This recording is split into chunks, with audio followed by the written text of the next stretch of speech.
that can ignite positive change and transform personal life as well as the society in economic, cultural, spiritual, intellectual, and technological dimension. To reassure the mantra, the college has come up with this kind of international FDP. I welcome you, sir. Mr. Shrikant Arunachalam is a result-oriented cloud and DevOps engineer with 20 plus experience in infrastructure design, cloud computing, networks, and system administration. A strong background in cloud computing, scripting, networking, virtualization, with experience serving clients including HMRC, HSBC, JP Morgan, Standard Chartered, Citi, and UBS. We welcome you, sir. I extend a warm welcome to all the faculty members, research scholars, and academicians to this informative session. Without taking much of your time and also the precious time of the resource person, I wish to close with the words of Alfred Meiser. What we learn with pleasure, we never forget. Once again, I welcome you all for the 4th day of the International FDP. Stay connected. Thank you.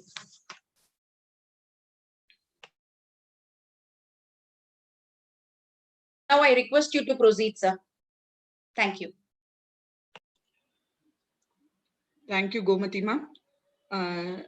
Sir, over to you.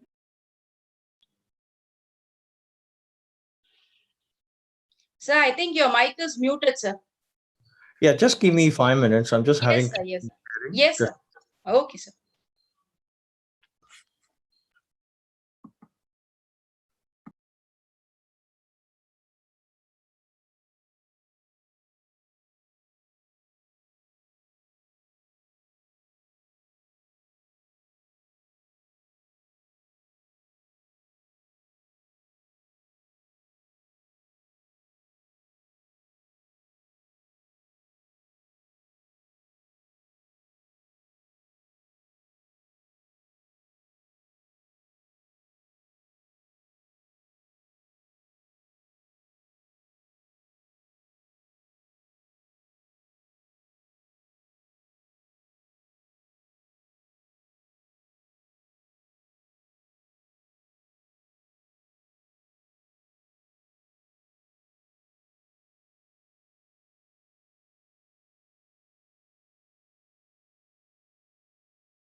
Participants, kindly wait for a few minutes. The speaker will connect soon.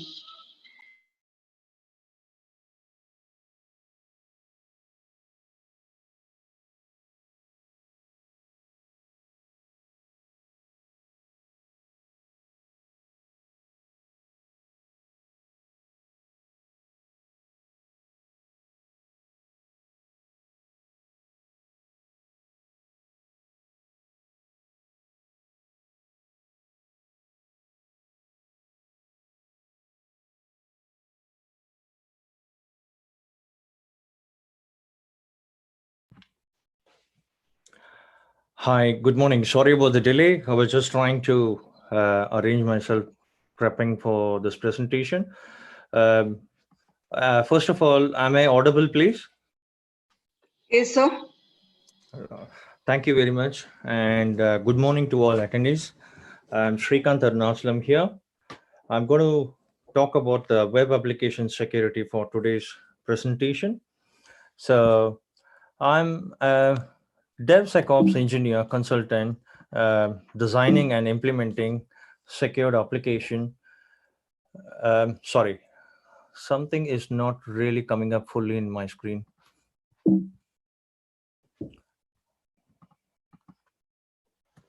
Yeah, sorry. I'm as DevSecOps engineer consultant, designing and implementing secured middleware distributed platform for several public sector enterprise in UK. Part of my role is to integrate security, automation as part of the development and deployment of application and giving security early inputs into design and implementation. So the objective of this presentation is to create general awareness of application security, especially the listeners who are mostly from a technical background with more of a, knowledge base. They need to understand more about the industry and what's happening in terms of the security threat that we listen every day all over the world. So let's define what is security and why it's required. Security is essential for all web developers to learn. So if you're building a website of any kind, you need it. Online threats are real and consequences for ignoring them can be serious. Security cannot be an afterthought. It has to be considered from the early stages of project planning to the launch of a website and beyond.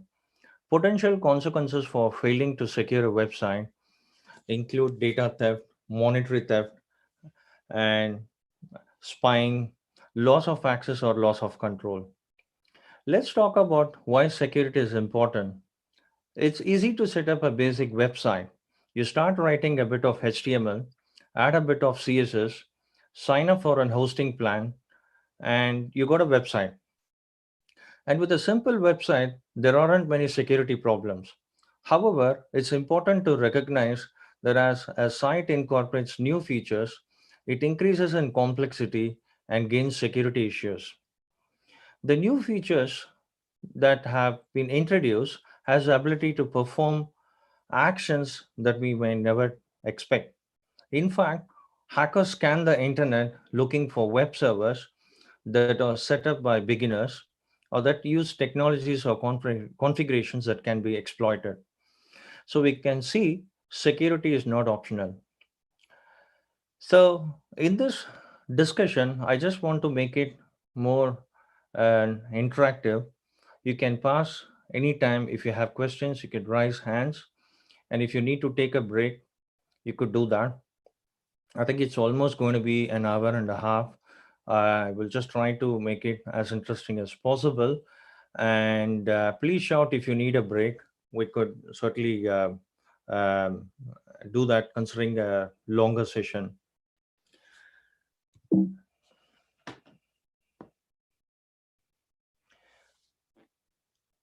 Let's um, understand who an hacker is.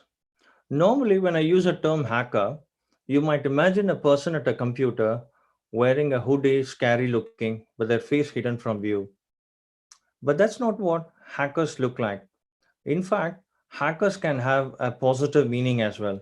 It can mean someone who tinkers with computers and electronics to come up with innovative ideas. Many of today's reputable technology companies began as a couple of hackers experimenting in a garage. Security professionals divide hackers into two types: white hat hackers and black hat. This imagery draws inspiration from classic Western movies where the good cowboys wear white hats while the black ones wear black hats. Their skills may be the same, but they have different intentions. A white hat hacker is a security specialist who uses skills to improve security by detecting vulnerabilities before the malicious black hat hackers can exploit them. Black hat hackers are the ones who we want to protect against.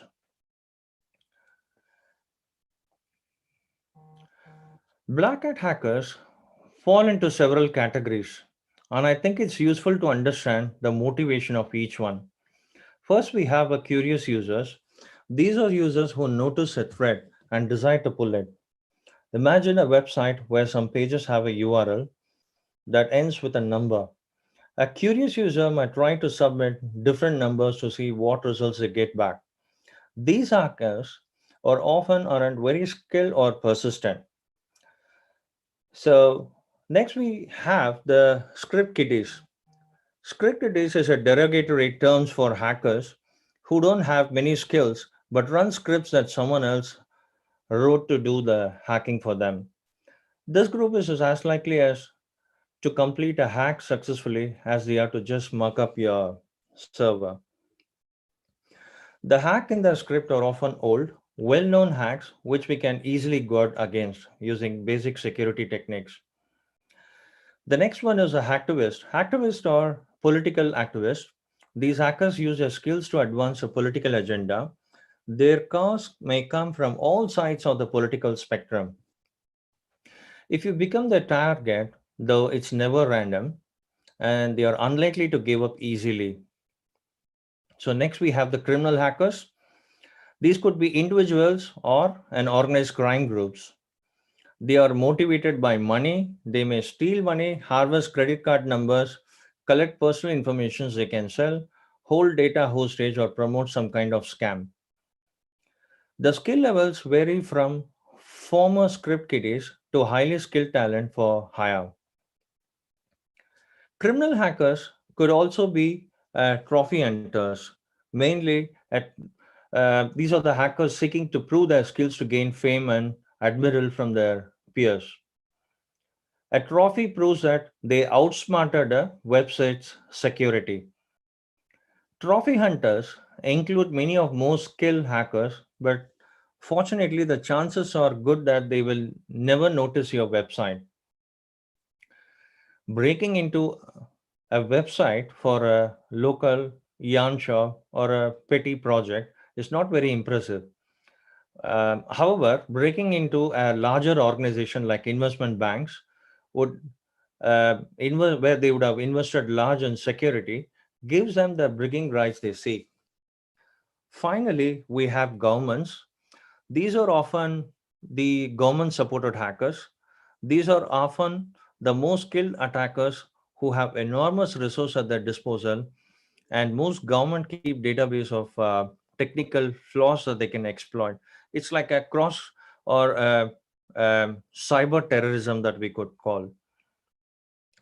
Luckily, they are not generally interested in hacking most websites. They are primarily interested in intelligence gathering, industrial spying, espionaging, and advancing large political goals. For example, in 2014, the Forbes.com website was hacked by a foreign government. The government knew that the executives from many defense and financial service firms frequented the website. Knowing about hackers and their motivations is an important aspect of security awareness that could help us to build an adequate protections. So there are many instances that we hear through news articles, and almost a security threat only increases exponentially. We had one of the worst incidents of data leak of 1.1 billion people's Aadhaar's holder exposing data theft. I mean, the size is quite huge actually. So there are so many examples that we can point out. Um the LinkedIn stuff, the Twitters, where they admitted that their stored user passwords are in plain text, and they requested millions of users to reset their password. To just make it interactive, I just would like to check from audience if you have some examples of security threat that you would like to share. Anyone just would like to speak out, please? Anything that you have heard recently? Quite a lot, isn't it? Even last year, not last year, a couple of years, a few years before, there was an attack in UK NHS where they asked for a ransom bitcoins in exchange of the control to be handed over back, etc. Security given must be easily realizable. Let us look at general principles of security. This is quite important for us to design applications um, right from the early stages of planning. The least privilege principle. I think this is a one that increases security because any vulnerabilities are limited and localized. It's like I take a wallet full of cash currencies or some credit card. So if I've lost a wallet, and if it had the least in terms of just having credit cards instead of cash, it's easier for me to report to the bank and minimize the risk rather than losing a wallet full of cash. It's always bad to have an account hacked. The damage is far less if the hacked account has limited privileges. The principle of least privilege is one of the most important security principle, and we should apply it to everything that we do. Our second general security principle is simple is more secure. Let me start by asking a question. Let's say you have an house with only one door or a house that had five doors and five windows. So, which one is easier to hack or compromise security? Obviously, is the uh, house with several doors instead of single door. The larger and complex a system is, the harder it becomes and difficult to um, secure. Larger systems have more areas of concerns. They have a large attack surface to keep secure. More complex systems increase the likelihood of bugs of making mistakes. Simpler is always more secure. When programming, there are several techniques that can use to reduce complexity and therefore increase security. So, what we could do, giving simple, clear names to functions while programming, and the variables, if we assign some meaningful names to it, makes the code easier to read and to understand. And also, if developers follows the principles of writing code command, it helps improvising um, the readability for anyone else to come and support. Never trust anybody. Trust no one. That may sound paranoid, but it's an important security principle. It's similar to the principle of least privilege, but it goes beyond just access privilege, only extra trust as far as we must. We wouldn't know the intention of every users, especially not ahead of time. In a regular life, we could be more trustful and give people the benefit of the doubt. But when it comes to security, we need to adopt the opposite mindset. We need to be paranoid. Every user is a potential hacker. This is especially true especially when building internet connected systems. Treat model has to include anonymous strangers who can access our servers from around the world. Verifying user identities online is a fundamental security challenge. It is difficult to know who is sitting at the keyboard, even a user who presents identifying information such as username and password, or one who is on an authorized device. Um, there are a lot of things that we could talk about. Just that we should not be trusting ourselves in when it comes to security. Um, like for example, like credentials could be easily stolen from a person who sits at our desk when we walk away, or malware could be performing actions in the background without us knowing it. Even users that we could verify can be a fundamental challenge. They are often referred to as inside the threats. So, in general, I think when there are temporary workers or contractors, there should be means of um, uh, revoking access quite easily. In the book Ghost in the Machine, the famous hacker Kevin Mitnick recounts that much of his computer hacking was done by calling people on the phone and convincing them that he was trustworthy.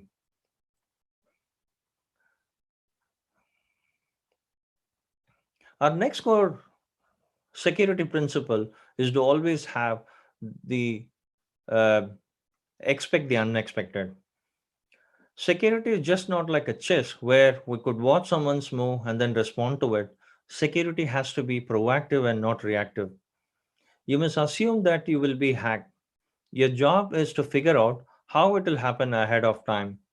You have to prevent the crime even before it happens. It is sometimes referred to as a mystery in reverse.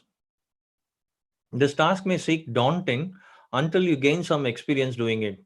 You have to consider each part of your website and ask what are all the things that a user could try. Often, vulnerabilities are found in what we call edge cases. The next one is a defense in depth. Imagine as skydivers don't just take one parachute with them, they take a second backup parachute in case the first one fails. It's a common sense. It's too risky to have a single point of failure, so redundant measures are put in place. So this is what is defense in depth actually is meant by. It's other way of saying that you have layered defense. Just like a king has been protected from multiple layers of defense and castle. So if an army is going to attack the castle, they will be tired when they reach the top because the army must get past a castle wall, which probably has soldiers on top shooting them.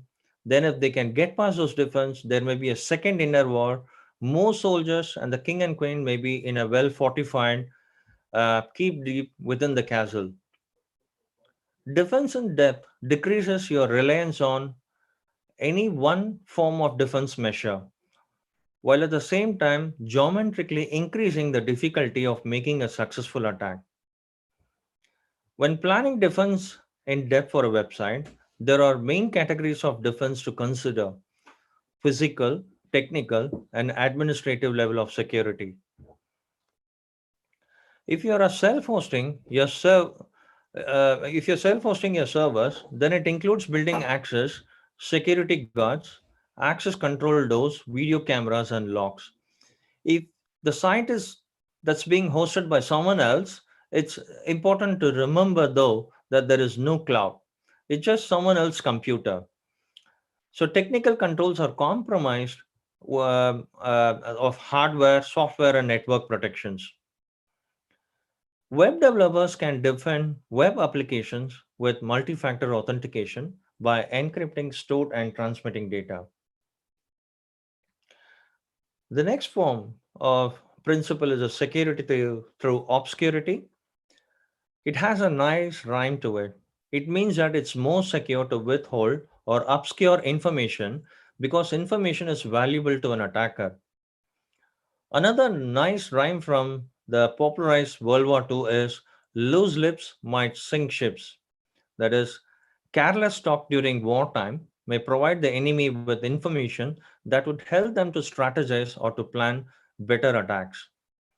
Learning new information benefits an attacker. It never benefits a defender. Therefore, less information you give out, the better in terms of keeping our system safe.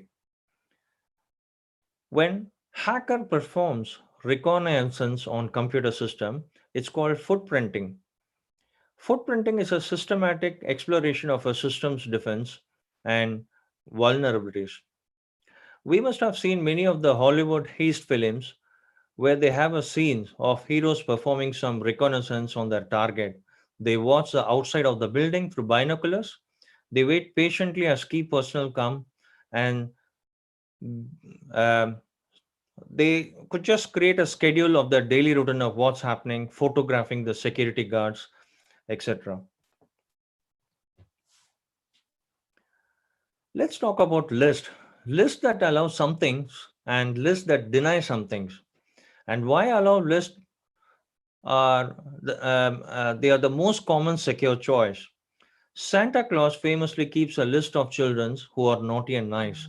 Nice children get presents, but naughty children get a lump of coal. Deny and allow list brings a similar ideas of programming. Deny list, sometimes known as blacklist or blocklist, or a reference list of items of actions which are negative and should be forbidden. It may be IP addresses that have been banned from accessing a server. It could be actions that an users are not allowed to take. It might be types of data that a server that will not accept. Allow list, sometimes known as whitelist or safe list, or the opposite. Instead of listing what should be forbidden. So the usernames that can access a website are a common example of an allow list. You may think that deny list and allow list are perfect opposites, and that the choice between them is a matter of preference. Actually, that isn't the case. They are not interchangeable. Let's look at an example. Imagine there are three items which we designate as A, B, and C. Of these three items, let's say that only B should be accessible. Now we could either add A and C to a deny list that would allow only the B list. This is a form of a protection. Or we could add B to an allow list. I think both does the same thing, but they are not interchangeable. Let's say you bring in a new item D. With this, if we had chosen the deny list approach, D would be accessible by default. But in principle, we are expected to um, just protect a specific A and C alone, isn't it? It's up to us to remember to add D to the deny list. If we forget it, then D may be exposed and it becomes a vulnerability. Um, our final general security principle is to map uh, your exposure points and data passageway. Remember the fundamental security equations from the beginning of this presentation. It was awareness plus adequate protection equals security. Mapping data movements and exposure increases awareness of vulnerabilities. Once we are aware of them, then we can just protect them. The attack surface is made up of all the points that are accessible to an attackers. It's where they could get data in or get data out. If you are mapping exposure points for the castle, the attack surface might be made up of vault, doorways, gate bridges, and tunnels. You can think of your map as a security checklist. You may decide to create a list in a wood pros, in a kind of diagrams on paper showing the paths that data could take. It's important to understand the data triage of confidentiality, integrity, and availability. The most people remember them by CIA. Data confidentiality includes protecting personal information of your users and proprietary information of your organization. Credit cards and passwords are the most high profile items to keep confidential information. Data integrity naturally receives the more focus. We don't want hackers making malicious changes. Data availability is often overlooked, but it is important protecting the confidentiality and integrity of data. That means uh, it is a little can be accessed. Denial of service attacks and ransomware or threats to a data availability. Once you have a good map of vulnerabilities, you can take steps to protect them against any threat to confidentiality, integrity, and availability. Um, Before I move on to the filter inputs and control outputs, I just would like to check if there are any questions or if I can just move ahead or if you just need some kind of a break. Maybe I would just go for a quick coffee break for a couple of minutes.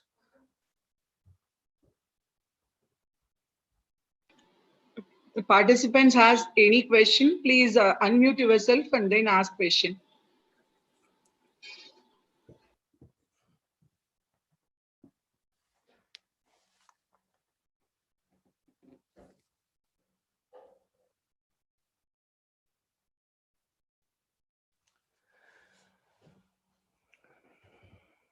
So I think I'll just move on. We will just keep our questions if there is anything through the end as well. Filtering inputs and controlling outputs is an essential part of the application design. Um, it's less like um, just consider an analogy. Before you can fly on a commercial airplane, what happens is you go through various security scans, isn't it? You just pass through a security checkpoint in the airport. These checkpoints are designed to detect problems early and to keep the most serious threats out. Most checkpoint implement defense and depth. So a passenger shows their ID and boarding pass to an agent, and then they pass through a combination of metal detectors and X-ray machines, and it goes on and so forth. So these are the kind of a layered approach where you secure ourselves a system. So it's quite important that you regulate requests with some kind of layers while designing uh, websites. So you can split your systems like the way we took an analogy of the castle, where the king being protected with several layers. So I think I could probably draw in a kind of a diagram to understand what I'm specifically referring to. Let me check if I can do that, but if not, I'll.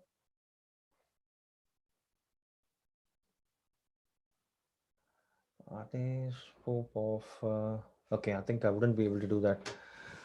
So normally, when we design systems, we first try to approach with a perimeter gateway.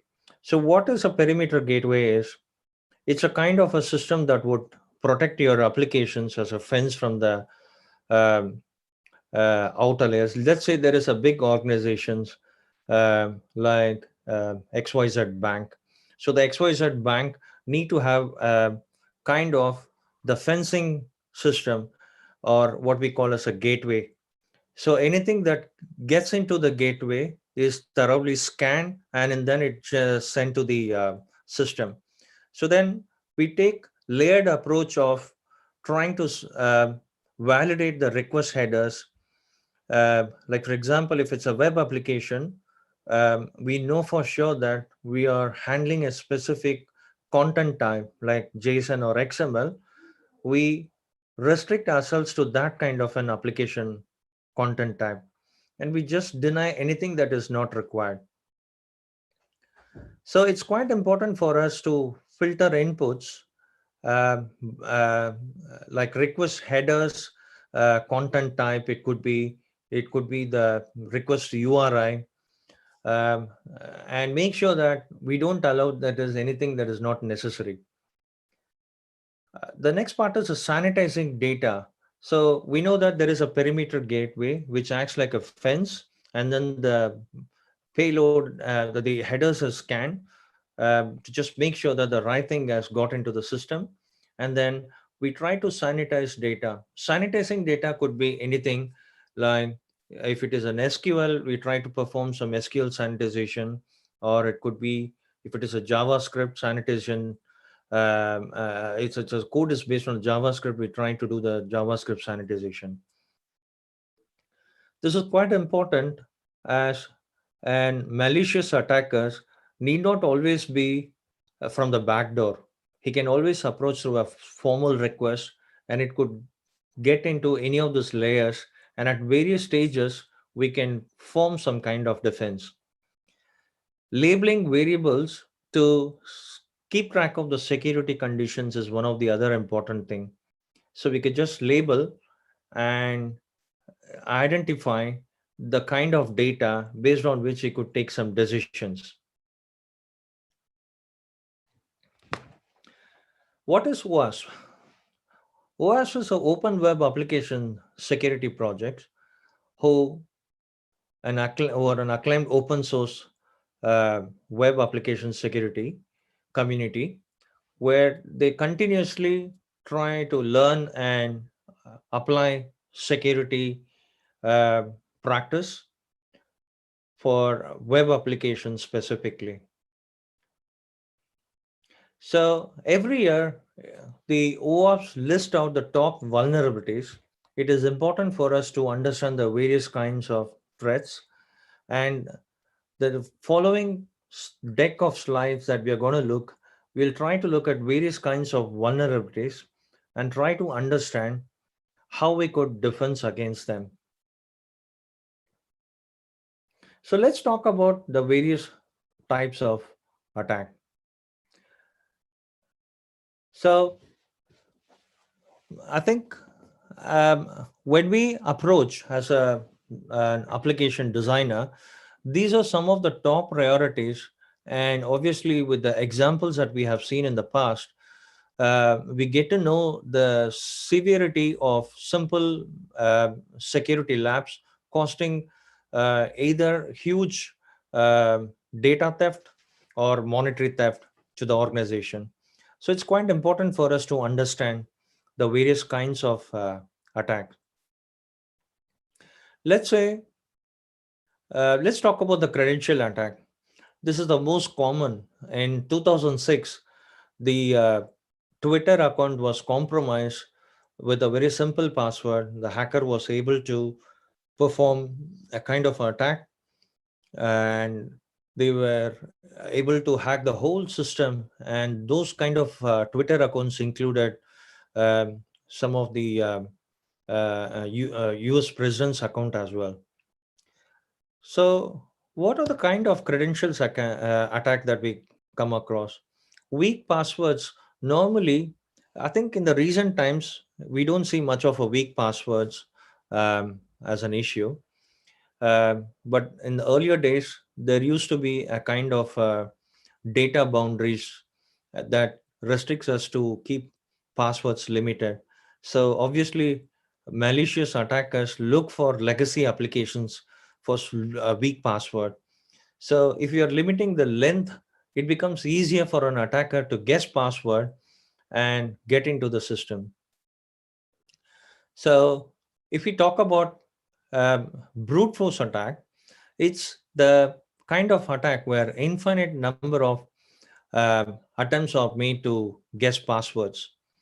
So brute force attacks normally uh, run through combinations of character symbols, and we can easily compromise password by keeping simple combination of characters and symbols. The other type of credential attack is a dictionary attack, where attempts are made to match words based on dictionary search. So these are the various kinds of credential attacks. And obviously, credentials is just not about the web applications or applications. Even it could be in mobile, um, uh, where we store password, we try to save them in some kind of text and labels, and it easily gets compromised if there are some malwares in our mobile. How do we counter credential attacks? We try to keep we make sure that password doesn't limit to any length. Actually, it's recommended to hash passwords before storing them. Use multi-factor authentication. That's the best way to go, because it's just not the password.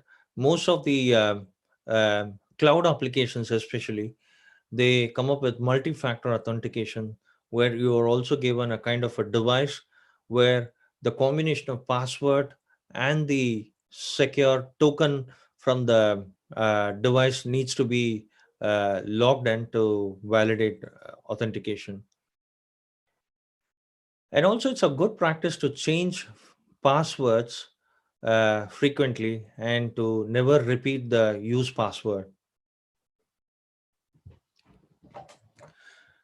The next form of attack is the URL manipulation attack.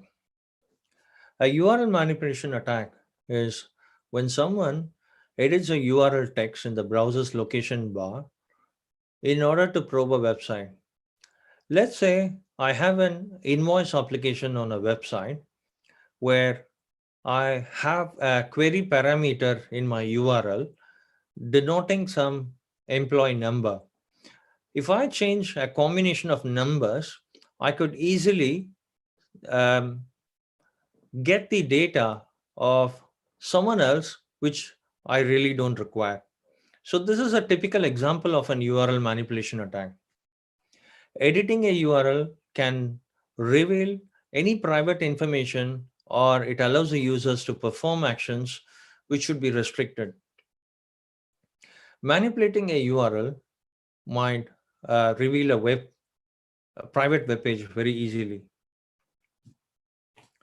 How do we counter URL manipulation attack? Understand and secure types of resource which could have insecure direct references like database data, files, directories, scripts, and functions. So we must know the structure of what we are designing. Like, for example, in a mobile, we need to understand, like, for example, if you use a WhatsApp, anything that you click, it's always going to get downloaded. And it's good to clean up all those files if you don't require it. Sometimes there could be an personal information that we might have shared, and it persists as a file, and any kind of malware that we might never know could uh, breach informations that are available in those files. Where possible, we define an allow list of acceptable parameters and reject other inputs. If a list has a sort of parameters which can be set to, let's say, one of the 5 values, then we use an allow list of what we require and reject the other values. So this is other way of defending ourselves from URL manipulation attack.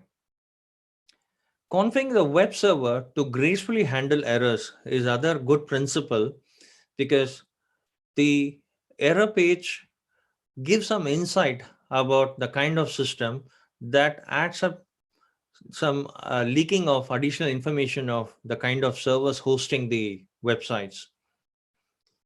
So it's better to keep the error message clean and simple, without adding any further information. Like, for example, if I have an hosting site software like Nginx, and if I were to respond with an error response, I do not want to reveal the kind of versions that I have in our application. That gives us certain additional inner informations. What is WAF? A WAF is similar to firewall, but it's slightly different. In this, we would be able to filter the contents of specific web applications like regular firewall server as a safety gate between servers. Just by inspecting HTTP traffic, we could prevent attacks stemming from web applications, security flaws such as SQL injections, um, which we are going to talk about the various kinds of other attacks in the following slides. But in general, web application firewall provides us an defense in depth with layered approach. So, like in the case of the OWASP ModSec, we have the various layers like request header, body scanning. So at various levels, we could define rules to scan and identify and block at the initial stage even before it enters the system. Let's talk about SQL injection attack. SQL injection is an attack that occurs when untrusted data is used to construct an SQL query. The data is inserted into the like if you have web form which allows us to enter some code number or numerals. Normally, if I had certain additional characters, it forms a query, and if the query fails, that would respond with an database errors or SQL errors, which could be a scope for the hackers to get better additional insight of what's happening. There has been some attacks. I think SQL injection is almost exponentially increasing every year because it's very difficult for us to protect the uh, uh, data in terms of the query strings. There are a number of combinations that we may need to protect among. So we might easily miss out in some of the ways, which would be the potential exploit for the hackers. So the SQL injection, as a typical example, I could add some kind of hint, which it understands as a symbol for hint. And sometimes just because of a hint, the database could hang, while it gives hackers additional time to introspect the data and try to hack the system. Most modern web applications rely heavily on databases. So the SQLi can be applied anytime uh, where untrusted data is used to construct a value that's used for code or in a query. Preventing SQL injection attack, obviously WAF is a solution where we can detect the payload to see if there are any SQL injections in it or any kinds of data dictionaries like SQL dictionaries uh, of the sort of union, intersect, etc. could be scanned in payload, and when there is, we could highlight it as a block. So limiting user access is a good principle. This is one of the solution where when you have limited the access to just specify what it requires, I think it doesn't give any additional scope. Like in the case of a web form where we want to enter the numeral data or a code, if it is anything other than what is expected as a string or as a combination of alpha numerals, we can always try to invalidate and block with an correct response. Removing odd characters like SQL hints could be a good programming practice. Limit length of the user input. Avoid usage of SQL map in some kind of database like Magento, etc., where SQL map has been a source of threat. Cross-site scripting attack. So the cross-site scripting attack is otherwise known as XSS. It's a kind of a scripting attack that occurs when an attacker injects code, primarily HTML and JavaScripts, into the web pages so that other user browsers will execute it. It gets its name because an attacker sends script across your website to someone else's browser. Cross-site scripting becomes possible when web pages output user-supplied data in the HTML response without sanitizing the data first. Stealing access credentials, denial of service, which we call it as DDoS, these are the various kinds of types in cross-site scripting attack. Like in the example shown here on a DOM-based XSS, in a script, I could add certain functions and it would look as if it is a genuine payload. However, it has got some specific functions that might get activated when you click a button, and that would redirect to a different page. How do we prevent XSS attacks? We need to have a good testing framework that includes all kind of negative test cases and exploit at the early stage. Design good coding strategy to validate input, encode output variables data using HTML encoding or URL encoding methods. Allow safe HTML like comments, block fields, etc. Use as much as HTTP only cookie options, etc. Session hijacking attack. Session hijacking is an attack where a hacker steals a user active session to gain unauthorized access to parts of a website. An attacker with a stolen session ID can access all of the data stored in the session. Even worse, they can impersonate a logger in use.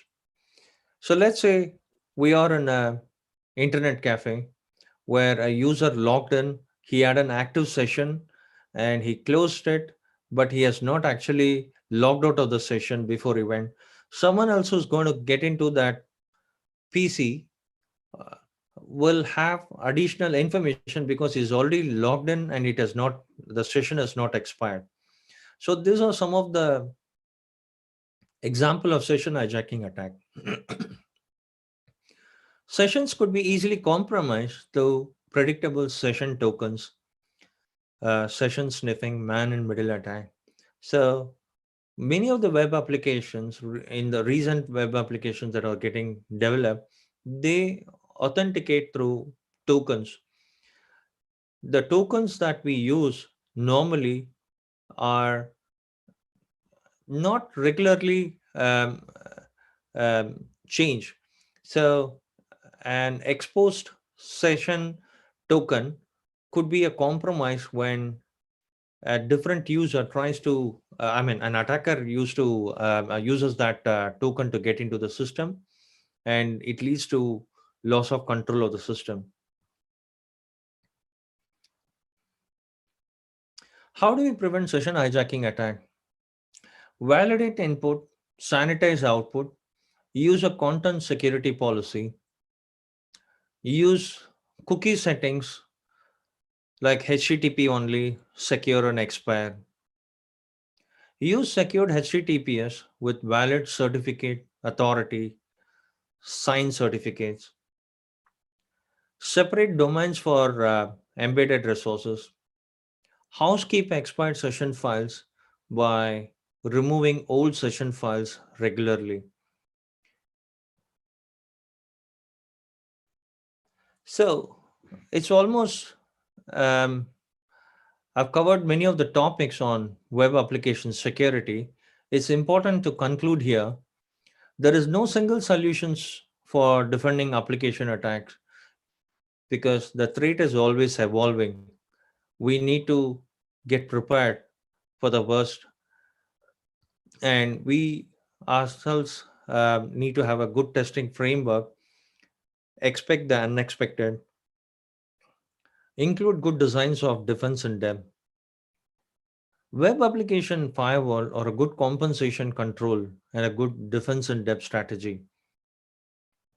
Security testing framework like NICTO is a good web server scanner that helps simulate real-time attack in early stage of development. There are some good resources that I just pointed out from Troy Hunt for people who wants to build cyber offensive skills and try to identify the kind of security vulnerabilities. This comes to an end of our presentation. I just would like to park few minutes for any question and answer. Please go ahead if you have shoot any questions, please. Yeah, I have one question in my side. Is there Please. any popular tool available to alert an unauthorized institution used in organization, and can Mhm. firewall prevent this? Yes, like I explained in the presentation, the OS ModSec is a very good tool. So it's not just one solution. I can't say that, okay, so this is a tool that is going to help us. It's a combination. Um, like, for example, if I were to build a system, right, I need to first think of the first layer of defense. Let's say um, it's a banking system, right?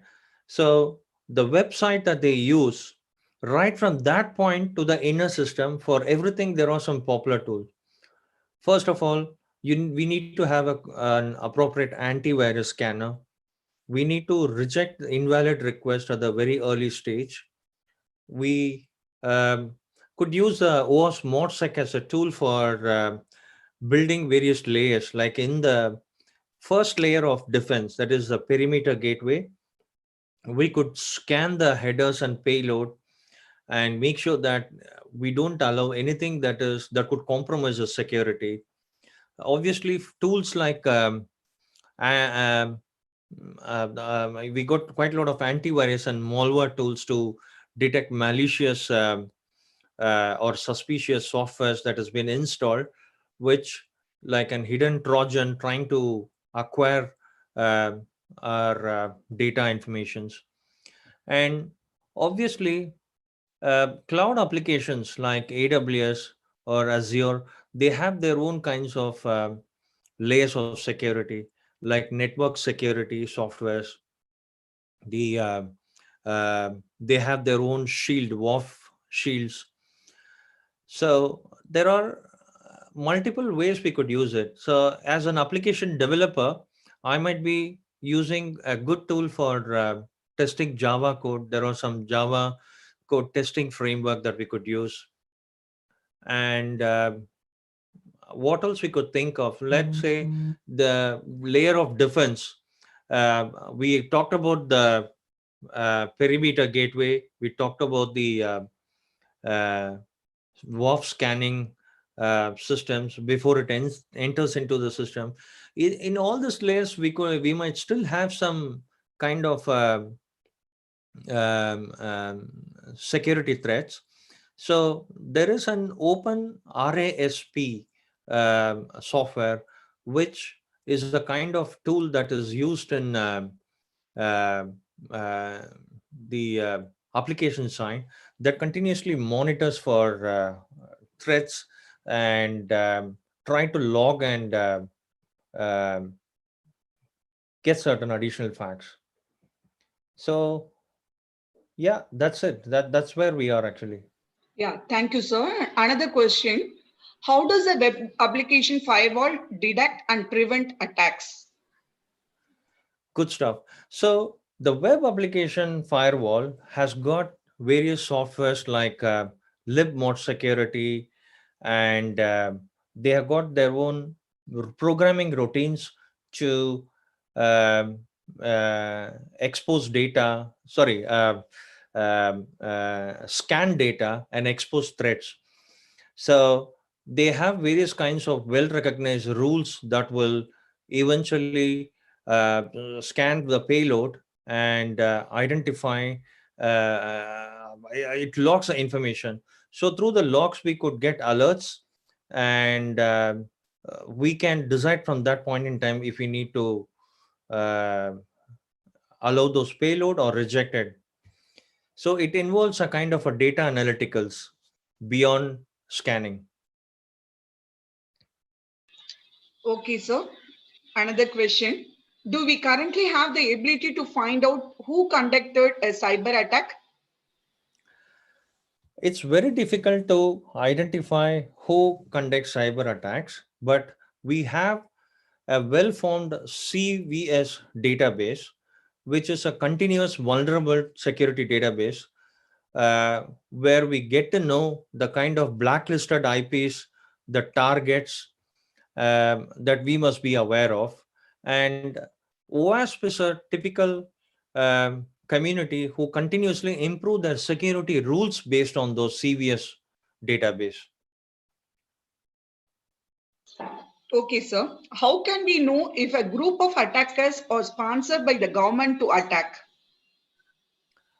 It is very difficult to identify, but mostly they are the kind of trophy hunters. There are, like, for in one instance, there were some, like, let's say there was a phishing attack once, and in the phishing attacks, they use some spelling mistakes, typically that recognized as an Eastern European spell format, with which they happen to detect that it was somewhere from the East Europe the attack has cropped from. So they are always in disguise mode, but we would easily determine with the IPs that comes from, because every IPs and domains have been recorded and we know from which geographical location it comes from, with which we would be able to determine. One more question from participant side. What are Mhm. the common vulnerability in web application security using via mobile phone? Um, Obviously, mobile phones are nothing different. They are another computer with some software, just that the operating system and software being different. So the vulnerabilities are obvious over there. We have several kinds of uh, malware attacks. We still have the kind of virus, spams, worms, etc. in mobiles as well. Specifically, I am not a mobile expert that I might not be able to spell them out, but the solution that's been there for web application could also be adopted for mobile. And remember, any application that comes through mobile, we only need to choose a one that is trusted and signed by an certificate authority. If not, there are scope for malicious attack. Thank you, sir. Participants, if you have any questions, kindly unmute yourself and then ask your question.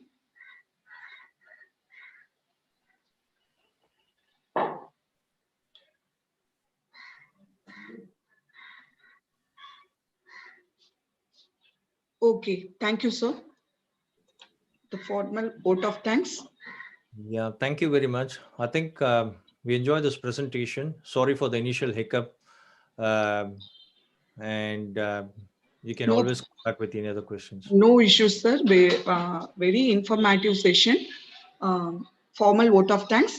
We express our sincere gratitude for the participants on this fourth day of FDP program and utilizing this for knowledge enhancement.